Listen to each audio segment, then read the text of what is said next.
সেনাকে অভিনন্দন জানিয়েছেন রাশিয়ার প্রেসিডেন্ট ভ্লাদিমির পুতিন। প্রেসিডেন্ট জনাব ভ্লাদিমির পুতিনকে ব্যক্তিগতভাবে ধন্যবাদ জানাচ্ছি, কৃতজ্ঞতা জানাচ্ছি। Благодарю вас, মাননীয় প্রধানমন্ত্রী, মাননীয় জনাব গ্রোসি, প্রিয় বন্ধুগণ। সালামু আলাইকুম, আমি নাইম দক্ষিণ কোরিয়া থেকে।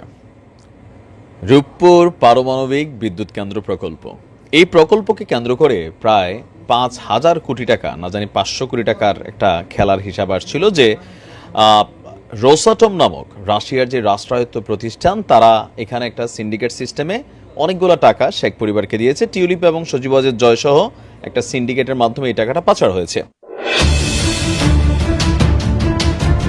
এবার ডোনাল্ড ট্রাম্পের পরে শেখ হাসিনাকেই বাংলাদেশের প্রধানমন্ত্রী বলে ঘোষণা করলেন রাশিয়ার প্রেসিডেন্ট ভ্লাদিমির পুতিন। এদিকে মহাবিপদে পড়েছেন নাহিদ, ক্ষমতা হারাচ্ছেন ডক্টর ইউনূস এবং তার সমন্বয়করা। কি করতে যাচ্ছে দর্শক সারা দেশে, বিস্তারিত জানতে দেখতে থাকুন। শেখ হাসিনা বাংলাদেশ থেকে বেরোনোর পর সেখানকার অন্তর্বর্তী সরকারের প্রধান উপদেষ্টা হয়েছেন মোহাম্মদ ইউনূস। তার নেতৃত্বেই বর্তমানে চলছে বাংলাদেশ, কিন্তু সময় যত এগোচ্ছে ততই অবস্থা খারাপ হচ্ছে বাংলাদেশের। সংখ্যালঘু হিন্দুদের উপরে আক্রমণ চলছে, হামলার শিকার হয়েছেন আওয়ামী লীগের নেতাকর্মীরাও। একই সঙ্গে মোহাম্মদ ইউনূস দেশ চালাতে ব্যর্থ, এই অভিযোগ বিভিন্ন মহল থেকে উঠছে। দিয়ে পাঠ করলেন জাতিসংঘের মহাসচিব আন্তোনিও গুতেরেস। শনিবার বিকেলে সফরের বিষয়বস্তু সাংবাদিকদের কাছে তুলে ধরেন তিনি। এ সময় তিনি বাংলাদেশের গণতন্ত্র, সংস্কার ও রোহিঙ্গা সংকট নিয়ে তার অবস্থান স্পষ্ট করেন। অর্থাৎ প্রশংসাই করেছেন বাংলাদেশ সেনাবাহিনী। কিন্তু সেনাপ্রধান জাতিসংঘ মহাসচিবের সাথে সাক্ষাৎ কেন? জাতিসংঘ মহাসচিবের সাথে এর আগে কি সেনাপ্রধান? সুপ্রিয় দর্শক মন্ডলী, আসসালামু আলাইকুম ওয়া রাহমাতুল্লাহ। আশা করি সবাই ভালো আছেন, সুস্থ আছেন। স্বাগত জানাচ্ছি আমাদের আরেকটি নতুন ভিডিওতে। সুপ্রিয় দর্শক, ভিডিওর থাম্বনেল, টাইটেল ও ভিডিওর কিছু অংশ বিশেষ থেকে আপনারা ইতিমধ্যে বুঝতে পারছেন যে আজকের ভিডিওটি কতটা গুরুত্বপূর্ণ। সুপ্রিয় দর্শক মন্ডলী, সেই ভিডিওর অংশ বিশেষগুলো ইতিমধ্যে আপনারা যেগুলো দেখছেন সেগুলো দেখে আপনারা রীতিমতো অবাক হয়েছেন। সুপ্রিয় দর্শক মন্ডলী, আসুন আমরা দেশে কি হতে যাচ্ছে, আবার কে ক্ষমতা পেতে যাচ্ছে, ডক্টর ইউনূসের কি হবে। সুপ্রিয় দর্শক, আসুন আমরা সেই অংশ বিশেষগুলোর বিস্তারিত আলোচনা দেখলে আপনারা বুঝতে পারবেন আজকের আলোচনার বিষয়বস্তু কি। সুপ্রিয় দর্শক, আসুন আমরা সেই অংশ বিশেষগুলোর বিস্তারিত দেখে সে কথা না বাড়িয়ে তার আগে আপনাদের প্রতি ছোট্ট একটা রিকোয়েস্ট, যারা আমার চ্যানেলে নতুন অবশ্যই চ্যানেলটি সাবস্ক্রাইব করে আমাদের চ্যানেলের একজন সদস্য হয়ে যান। আসুন আমরা সেই বিস্তারিত দেখে আসি। আসসালামু আলাইকুম, আমি নাইম দক্ষিণ কোরিয়া থেকে। রূপপুর পারমাণবিক বিদ্যুৎ কেন্দ্র প্রকল্প, এই প্রকল্পকে কেন্দ্র করে প্রায় 5,000 কোটি টাকা, না জানি 500 কোটি টাকার একটা খেলার হিসাব আসছিল যে রোসাটম নামক রাশিয়ার যে রাষ্ট্রায়ত্ত প্রতিষ্ঠান, তারা এখানে একটা সিন্ডিকেট সিস্টেমে অনেকগুলো টাকা শেখ পরিবারকে দিয়েছে। টিউলিপ এবং সজীবজের জয় সহ একটা সিন্ডিকেটের মাধ্যমে এই টাকাটা পাচার হয়েছে। এই ইস্যুতে রাশিয়া এবং বর্তমান সরকারের মধ্যে আসলে সম্পর্কটা কেমন?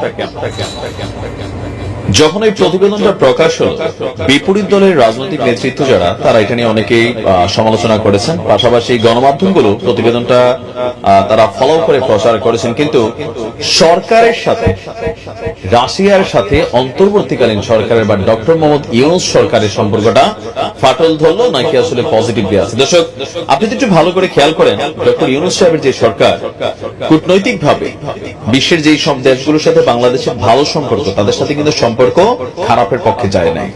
পাশাপাশি বাংলাদেশে অবস্থিত রাশিয়ার যিনি রাষ্ট্রদূত আছেন, তিনিও কিন্তু ঘোষণা দিয়েছেন যেটা পরিকল্পিতভাবে রোসাটমের ইমেজ নষ্ট করার জন্য এই কাজটা করা হয়েছে, এবং কি যে কোম্পানিটা একটা প্রাইভেট প্রতিষ্ঠান যারা এই কাজটা করেছে তাদের বিরুদ্ধে আইনি লড়াই চলবে। তো এত বড় দুর্নীতির ইস্যু আসার পরও এই প্রকল্পটা নিয়ে সরকারের ভূমিকা কি, এটা নিয়ে কোনো ইনভেস্টিগেশন করতে চায়? বা ধরেন এই ইস্যুতে রাশিয়ার এই পারমাণবিক যে প্রকল্পটা আছে সেটা কি আপাতত বন্ধ রাখতে চায় নাকি এটাকে কন্টিনিউ করতে চায়? এই মুহূর্তে আসলে কি চায়? তো প্রথমবারের মতন আমাদের উপদেষ্টা সরকাররা আসার পর আপনার এই ব্যাপারে বক্তব্য দিয়েছেন খুবই কি বলা যায় সজ্জন ব্যক্তি, আমাদের এই মুহূর্তে অর্থ এবং বাণিজ্য উপদেষ্টা যিনি আছেন ডক্টর সালেহুদ্দিন আহমেদ। তিনি বলছেন যে প্রথম ইউনিট চালুর ব্যাপারে অন্তর্বর্তীকালীন সরকার আশাবাদী, এবং বাকি যে প্রকল্পগুলো আছে সেগুলোর ব্যাপারে আপনার আশাবাদী, মানে রাশিয়ার সাথে এই কমিউনিকেশনটা চলছে।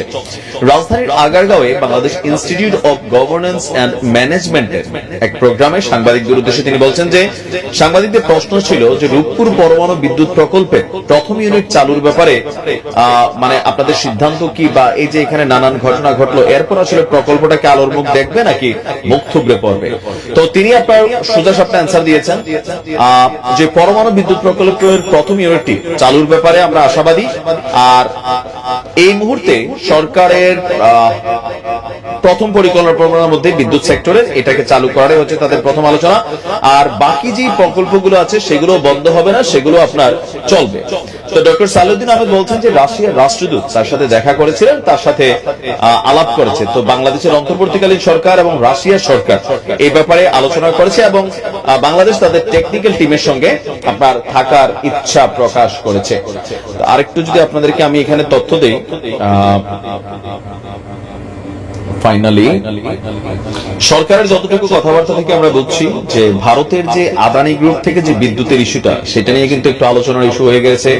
আবার ধরেন আদানি গ্রুপ প্রায় $800 মিলিয়ন নাকি বাংলাদেশের কাছে পাবে।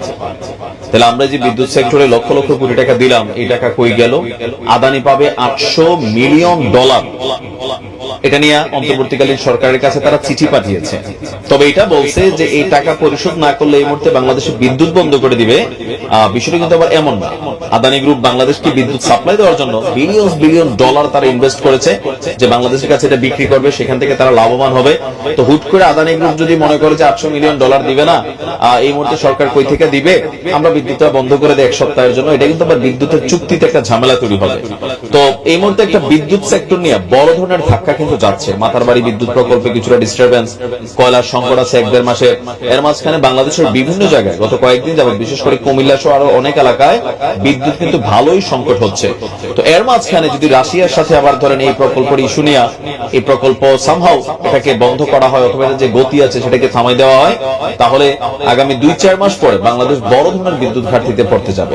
সম্ভবত এই সকল জিনিসগুলোকে কেন্দ্র করে বা পাশাপাশি যেহেতু এই দুর্নীতির ইস্যুটা একটা প্রাইভেট প্রতিষ্ঠান বা এটা নিয়েও আমাদের দুর্নীতি দমন কমিশন থেকে ওরকম ইনভেস্টিগেশন এখনো হয়নি, হয়তোবা পরবর্তী সময় কোনো রাজনৈতিক সরকার আসলে এটা সম্পর্কে একটু নাড়াচাড়া হলেও হতে পারে। তো যাই হোক, এই মুহূর্তে পুতিনের জন্য সুসংবাদ হচ্ছে রাশিয়ার সাথে অন্তর্বর্তীকালীন সরকারের যে একটা দূরত্ব তৈরি হবে এই পরমাণু বিদ্যুৎ প্রকল্প নিয়ে অনেকে ভাবছিলেন বা আমরা দেখছিলাম অনেকে বলছিলেন। তো আপাতত এটার আশা নাই। বেসিক্যালি ডক্টর ইউনূসের সরকার কোন কূটনৈতিক ভাবে আমার ধারণা কোন রাষ্ট্রের সাথে সম্পর্ক কিন্তু খারাপ করার পক্ষে না। আপনি দেখেন ভারতের সাথে যত কথাই বলছেন, পাশাপাশি মোদির সাথে সাইড লাইনে একটা বৈঠকেরও কিন্তু তিনি ট্রাই করছেন, এমনটা আমরা গণমাধ্যমে দেখছি। আবার পাকিস্তানের সাথে সমান ব্যালেন্স রাখছেন, চীনের সাথেও রাখছেন, আরব রাষ্ট্রগুলোর সাথে রাখছেন, যেন ইন ফিউচার বাংলাদেশ কোন ধরনের কোনো ঝামেলায় না পড়ে। সম্ভবত এই জিনিসটাকে মাথায় রেখেছেন। ভালো থাকুন। বাংলাদেশ সফরে এসে টানা 2 দিন কর্মব্যস্ততার মধ্য দিয়ে পার করলেন জাতিসংঘের মহাসচিব আন্তোনিও গুতেরেস। শনিবার বিকেলে সফরের বিষয়বস্তু সাংবাদিকদের কাছে তুলে ধরেন তিনি। এ সময় তিনি বাংলাদেশের গণতন্ত্র, সংস্কার ও রোহিঙ্গা সংকট নিয়ে তার অবস্থান স্পষ্ট করেন। সংবাদ সম্মেলনে জাতিসংঘ মহাসচিব আন্তোনিও গুতেরেস বলেন, বাংলাদেশ সংস্কার ও গণতান্ত্রিক অভিযাত্রার গুরুত্বপূর্ণ পর্বে রয়েছে। দেশটির সন্ধিক্ষণে শান্তি, সংলাপ ও ঐক্যমত্যে সহায়তার জন্য জাতিসংঘ প্রস্তুত রয়েছে। টেকসই ও ন্যায়সঙ্গত ভবিষ্যৎ গড়ার লক্ষ্যে বাংলাদেশের জনগণের সঙ্গে কাজ করবে জাতিসংঘ। দেশের মানুষ তাদের অবিচল অংশীদার হিসেবে জাতিসংঘের উপর নির্ভর করতে পারে। সফরের শেষ দিনে গেল শনিবার বিকেলে রাজধানীর একটি হোটেলে পররাষ্ট্র উপদেষ্টা মোহাম্মদ তৌহিদ হোসেনের সঙ্গে যৌথ ব্রিফিং এ এসব কথা বলেন তিনি। রোহিঙ্গাদের আবাসভূমি মিয়ানমারের রাখাইনে চলছে যুদ্ধ পরিস্থিতি। সেখানে শরণার্থীদের প্রত্যাবর্তনের পরিবেশ তৈরিতে দরকার সহিংসতা বন্ধ হওয়া এবং মানবিক সহায়তা বৃদ্ধি করা, বলেন তিনি। জাতিসংঘ মানবিক সহায়তা পাঠাতে বাংলাদেশকে চ্যানেল বা করিডোর হিসেবে ব্যবহার করতে চায়, এমন আলোচনা চলছে বেশ কয়েকদিন। সংবাদ সম্মেলনে এ বিষয়ে গুতেরেস বলেন, মিয়ানমারের ভেতরে মানবিক সহায়তা জোরদার করা জরুরি। পরিস্থিতি অনুকূল হলে বাংলাদেশ থেকে মানবিক সহায়তা চ্যানেল চালু করাও গুরুত্বপূর্ণ হতে পারে। ব্রিফিংয়ে রোহিঙ্গাদের রোহিঙ্গাদের প্রত্যাবাসনে কোনো নিশ্চয়তা পেয়েছেন কিনা প্রশ্নে বাংলাদেশের পররাষ্ট্র উপদেষ্টা বলেন, আমরা চাই তারা সম্মান ও নিরাপত্তার সঙ্গে ফেরত যাক। রোহিঙ্গা সমস্যার সমাধান সীমান্তের ওপারে রয়েছে, আমরা সম্মিলিতভাবে চেষ্টা করছি। ক্ষমতাচ্যুত প্রধানমন্ত্রী শেখ হাসিনাকে ভারত থেকে ফেরত আনার জন্য জাতিসংঘের সহায়তা। অসংখ্য ধন্যবাদ সৌন্দর্য সহকারে সম্পূর্ণ ভিডিওটি দেখার জন্য। আমাদের চ্যানেল নতুন হয়ে থাকলে চ্যানেলটি সাবস্ক্রাইব করে লাইক কমেন্ট শেয়ার করে সাথে থাকুন। সুপ্রিয় দর্শক মণ্ডলী, ভালো থাকুন, সুস্থ থাকুন। দেখা হচ্ছে পরবর্তী ভিডিওতে। আসসালামু আলাইকুম।